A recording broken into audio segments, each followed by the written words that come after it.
and welcome to From Market to Table. I'm Sarah Graham, and with me today is Chef Mark Arnold. Today we have some really good stuff planned for you. We are starting to look toward grilling season, if the weather would cooperate a little bit more. So Chef Mark is going to get us started. Okay. Because it's summertime coming and we're thinking about going out and using the grill, this is a recipe that you can use for meat, you can use it for vegetables, you could use it for almost any red meat. And it is a marinade that we're going to use. I'm going to make portobello mushrooms today. The portobellos only take about a 10-minute marinade. But if I was doing a flank steak, I would do it for 48 hours. If I was doing a top sirloin, probably 24 hours. But it's the same marinade. We're going to start in this bag. I have 1 or 2 large onions, depending on what your definition of large is, and a couple of cloves of garlic that have been just chopped very coarsely. You don't have to worry about them being fine. We're going to add 2 cups of oil.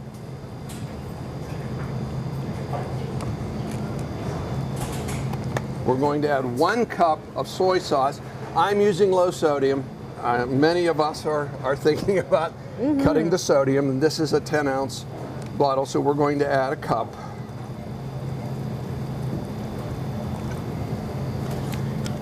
We're going to add 1 cup of honey, and this is raw Pennsylvania honey. Now, if I was doing meat, if I was doing this for the flank steak or the top sirloin, I would use a tablespoon of vinegar. But because I'm using for the portobello, we don't need the vinegar, because the vinegar, it tends to break down the connective tissues. But you don't need the acid when you're doing it for the portobello. I did not know that. So it makes the steak more tender. Yeah, okay. We're going to add a teaspoon and a half of ground ginger. Now this is a place that if you have fresh ginger at home, use about a tablespoon of thinly sliced fresh ginger. Ginger is not something that I typically keep at home, but it's perfectly, if that's something that you use often, I would encourage you to have fresh ginger. I think that's another one. We talked last time about keeping cloves of garlic in the freezer. Right. I keep my ginger root in the freezer. Okay. And I mean, you can still slice it pretty easily because it's a root anyway. It doesn't get much harder than it does when it's at room temperature, and it stays really nice for a long time in the freezer. Now, even if I was doing a flank steak, I would do this in a Ziploc bag. Because when you put it in the refrigerator in a pan, don't put it just in the bag, put it in a pan just in case it would leak. Then you can flip it over about every 6 to 12 hours, and that way your product is being totally covered. On the portobellos, I just pop the stem out because that makes it easier for grilling. So I will place these portobellos, see if I can get the rest of that honey in there. Place these portobellos in here, and we'll stir that up again. Now, remember, mushrooms are very porous, and they will absorb a lot. This is the marinade is very good, and it can be reused once. If you're using vegetables, it's not as critical, but if you're using meat, as long as you keep it in the refrigerator, no more than 72 hours after you've taken the first steak out, you can put it in a second steak. Okay. But I would never use it more than 1 extra time. Okay. But if you're not going to be using it again pretty quickly, you want to dispose of it after it's been marinated. So we're going to let that sit, and then we're going to cook it on the George Foreman. You can do it obviously out on the grill, but we're going to do it inside today. I'm going to pass this to Sarah, and then when I come back, I'm going to show you how to make a gourmet hamburger. Awesome. Okay, I want to ask you if I could ask one more quick question about marinating. When you marinade a meat that you're baking, is it okay to pour the meat and the marinade into the pan and bake it all together?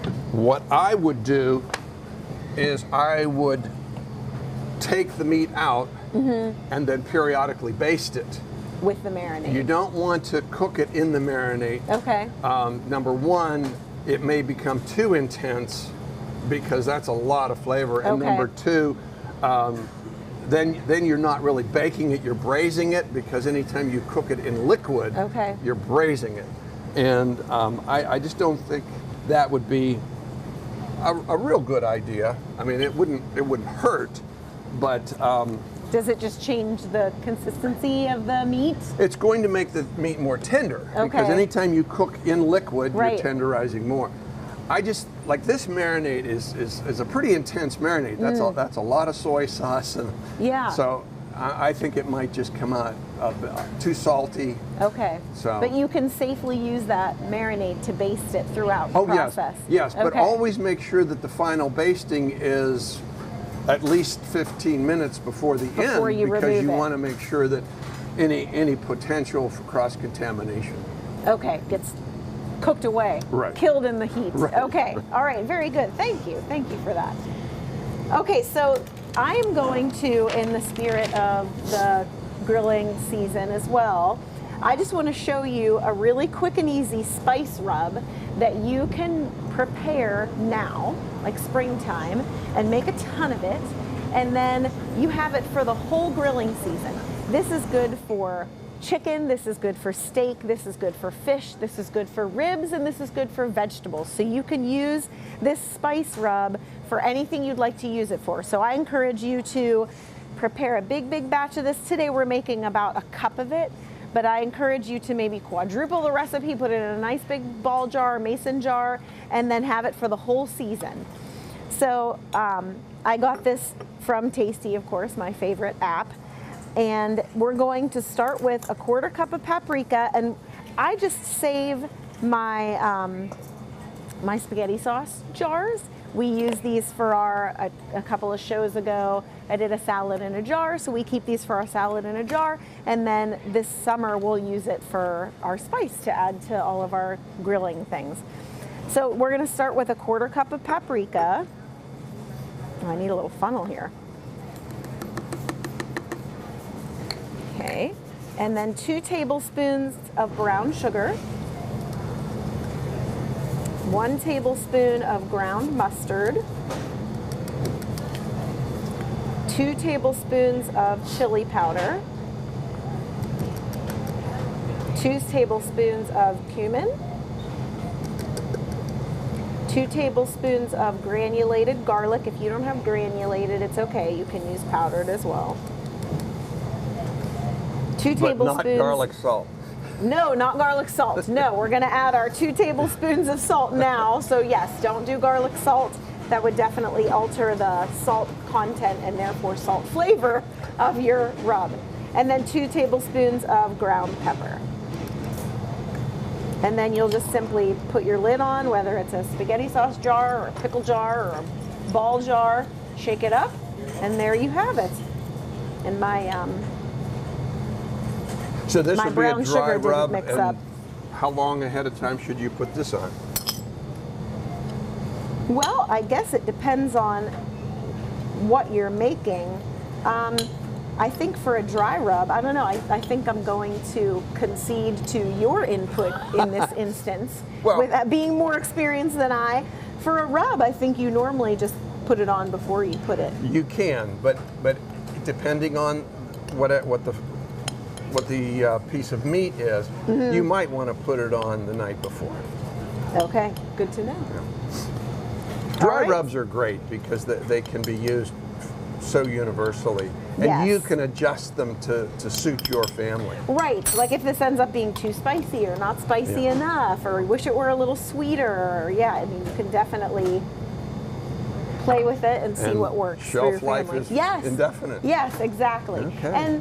And I guess an argument for making this instead of purchasing a pre-made one off the shelf is the individual spices are more likely to be packaged without additives and without flavor enhancers, which are not food and are not meant for ingestion. So if you buy the individual ones in their purest form and make it yourself, it's usually cheaper because the rubs and things get more expensive, and then it also has fewer additives and therefore better for you. I like it simply because you can adjust it to suit your family. Exactly, exactly. Okay. Okay. I'm going to make a gourmet hamburger. Now, what makes it gourmet? Whatever you want to put in it, and I'm going to encourage you to be as creative as you can. Typically, I always go for the leanest ground beef that I can get, and this is the 93 lean. And oftentimes, County Market has a sirloin tip roast on sale, and I have the entire thing ground, and then I take it home and put it in my freezer because that's extremely lean, because I always ask them to trim it. So if you can get a top sirloin and have it ground, that's a great way to get lean ground beef at a very reasonable price. So this is 2 pounds of ground beef, and today I'm going to add shallots. Now, when you buy shallots, they look kind of brown, and there's 2 or 3 cloves in there. This is what they look like when they're peeled, and I used 1 clove of shallot. Unlike a clove of garlic, which is considerably smaller. Now, there are shallots that come a lot smaller than this.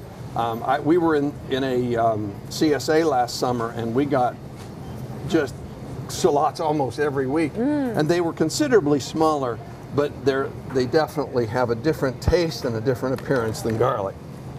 Also, I'm adding 1 cup of diced mushrooms to this.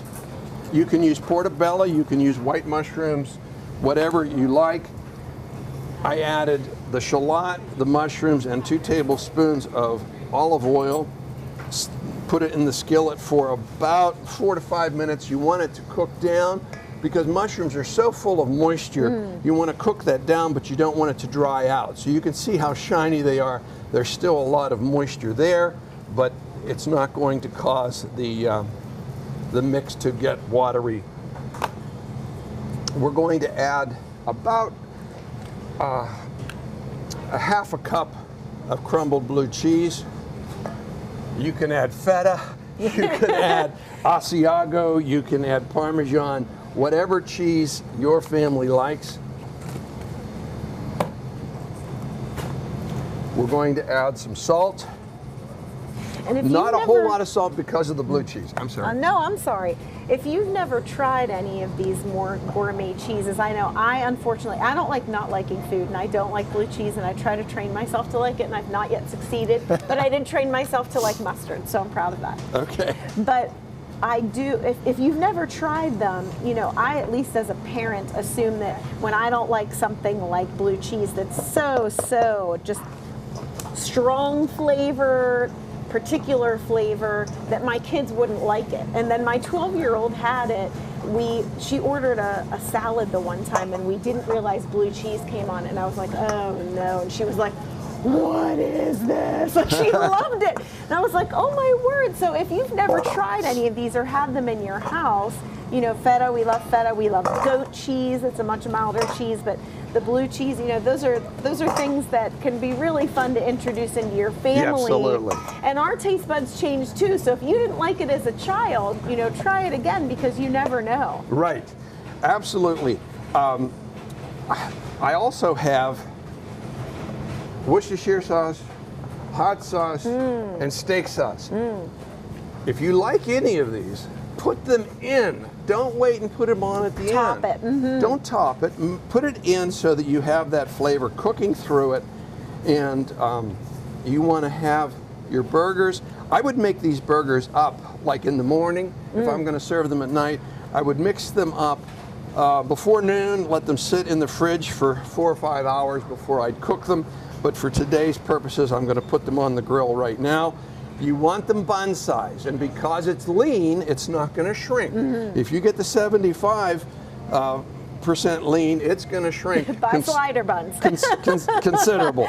So this is about a 6-ounce burger, and I'm going to put it on, and I'm also going to put one of our portobello burgers on.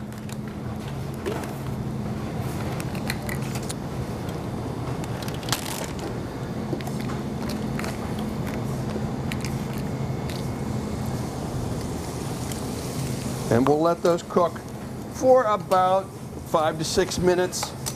And because it's a George Foreman, they don't need to be turned over. It smells so good. And, oh yes. I'm one of those people who loves to grill out, but in the wintertime, it just turns me off. So I like the George because it does, you can do it in the house. And if you can get a bigger one so you can cook more burgers at a time. But if you only have this size and you're cooking for the family, cook them a little underdone and then put them in a platter in the oven at 200 degrees while you're cooking the remainder. Okay. But you want to cook them on the grill because that flavor you get from the searing is so important versus putting them in the oven. Now, if you have a big broiler pan and a broiler in your oven, you can do it in a broiler. But I like doing it where I can keep my eye on it a lot easier. Yes, yes. So don't be afraid to experiment. Don't be afraid to try. If you pick up the recipe here at the store, there are also 2 more. One is a hot pepper and one is an Italian burger. But I want you to be creative. My contention throughout my entire career has been recipes are guidelines. Use them as guidelines. Don't think that, oh, that's what it says. I absolutely have to do that. You make it fit your family's taste. And you can use, like I said, you can use the marinade for a variety of things. You can use whatever you want in your burger, but mix the ingredients in. Don't put it on top. And that would be my #1 recommendation. So while these are cooking. Okay. All right. I cannot wait to see and taste those when we're done here. They smell delicious. So during grilling season, of course, the weather is warmer and nobody wants to spend a ton of time in the kitchen. So the second recipe I'm going to do is a strawberry banana chia seed pudding. So chia seeds are exactly as you remember them from back in the 90s when everybody had those little chia pets that you would put the seeds on the little ceramic thing and then it would sprout these little things and it looked like hair. And so that's exactly what they are. They're the same seeds that we used to grow our little chia pets with for, back in the 90s. But chia seeds are an excellent source of omega-3 fatty acids, which is what helps raise your HDL or your good cholesterol. They are rich in antioxidants and they also have fiber, iron, and calcium. So as you can imagine, this makes a much, much healthier pudding than some of the other more traditional alternatives. So we're going to start with a ripe banana.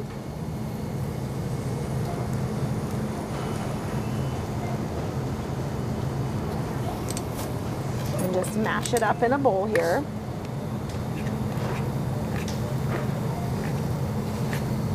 And again, this is something where you don't have to do strawberry banana. There are many different, if you just Google chia seed pudding recipes, you can do chocolate ones, vanilla ones, all different kinds of fruits.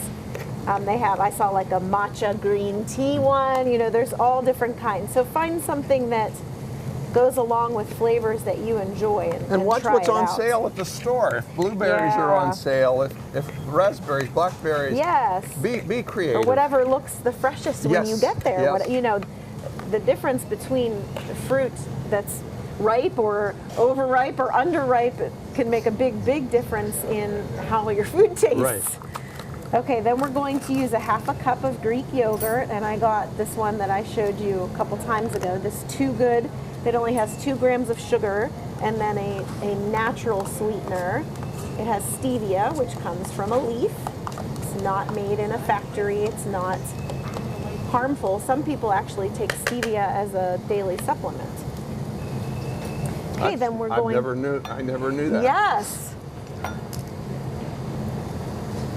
I think it became a supplement before they realized that, like, well, wait a minute. Okay. We could market this as a sweetener because it tastes sweet.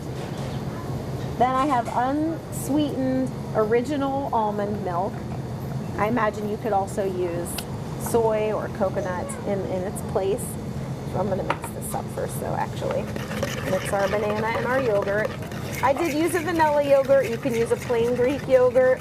I don't know if I would use a fruit on the bottom yogurt just because Well, you're adding fruit. Right, you're adding fruit, and that would add moisture. Usually there's a little bit more moisture in those yogurts that have the fruit sitting at the bottom. And you noticed how ripe the banana was when Yes. Sarah peeled it. Yeah. You want a ripe banana. Yes. If it's still got a little green on it, it's not going to mash up. And Right, right. It's going to have a different flavor as well. Yes, the flavor, definitely. I was going to say you could throw it in the blender, but it's still not going to taste Right, very good. right. The riper the banana, the more flavor you get out of it. Yes.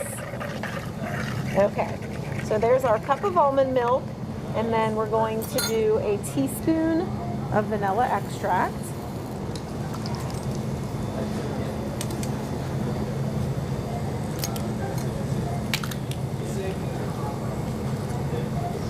And then a quarter cup of chia seeds. Now chia seeds, the reason why this turns into a pudding-like consistency is because chia seeds can absorb up to 25 times their, what I want to say, 25 times their weight, yeah.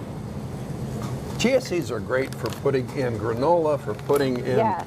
you can sprout them and then put them in a salad. Chia seeds are very versatile. Yes, and you do want to make sure though that they are soaked into something before you consume them. They're dry and don't really have a very good consistency. It would be like eating uncooked quinoa or something. They need to absorb a liquid before they're palatable and before they're really very consumable, to be honest. And then I have a cup of diced, chopped up strawberries. Okay, we're just gonna stir this up. How are you doing over there? We're doing good. Okay, I'd say another minute and we're ready to go. perfect. All right, so you just want to stir until everything's really well combined. And then you're going to put this in an airtight container with a lid for at least 4 hours in the fridge. And then do you want me to show my final product now, or are you ready to show us? I think either way it will work. I'll do this while you Sure, get the okay, other one out. that sounds good. Okay, we have cooked these for about 6-7 minutes. They don't need to be turned. And our gourmet burger. These are nice Kaiser buns. You notice that 6-ounce burger did not shrink down. It's the same size as the bun. Our portobello burger, we just place on the bun, and then you would use the condiments that you normally would use. And like I said, it's very important that you be as creative as you possibly can. A slice of tomato with a leaf of lettuce on this would be a wonderful veggie burger. And that marinade, like I said, you don't want to have it in there too long, but that marinade's going to really give it some pizzazz that just grilling a portobello won't. And then the cheese is in here and it's going to melt, and when you bite into it, it's going to be nice and soft, and your mushrooms. So couple of burgers. They look fantastic. You can marinate the steak, you can marinate vegetables, and we're ready to go for summer. Yes. I am. Yes, yes. Like It's we said. about time. Yeah, we just need the weather. We just need the weather to cooperate now. So, okay. So this is I made this yesterday, and as you can see, it's not as solid of a consistency as a regular pudding. It's more, we talked about gelatinous. It's more gelatinous. It's not like a thicker consistency. It's more like a gelatin consistency. And then you can just, once it's done, top it with, I don't like to top with bananas just because they brown, and to get everybody at the table at once is like a miracle in my house, but you can just top it with a little bit of fruit, and it will sink down a little bit there because of the weight. But so there's our chia seed pudding, and again, play around, add in whatever tastes good to you. Do a chocolate one, a vanilla one. And then we have our spice rub, and then we have our... I tasted the pudding earlier. It is very good. Yes. The eye appeal because of the chia seeds isn't fantastic, but Right. you put the fruit on, that gives it more eye appeal, but it is very, very tasty. Yes, yes, thank you. All right, so then we have our quick and easy pudding that add a nice health components to the meal. The spice rub for everything you're going to be grilling out this spring and summer, and then some really great gourmet burger ideas from Chef Mark with a great marinade that's really multi-purpose. So we just need our weather to cooperate with us, and happy grilling, everybody. Fire up those grills. Yes, fire up those grills, happy grilling, and until next time, we'll see you at the market.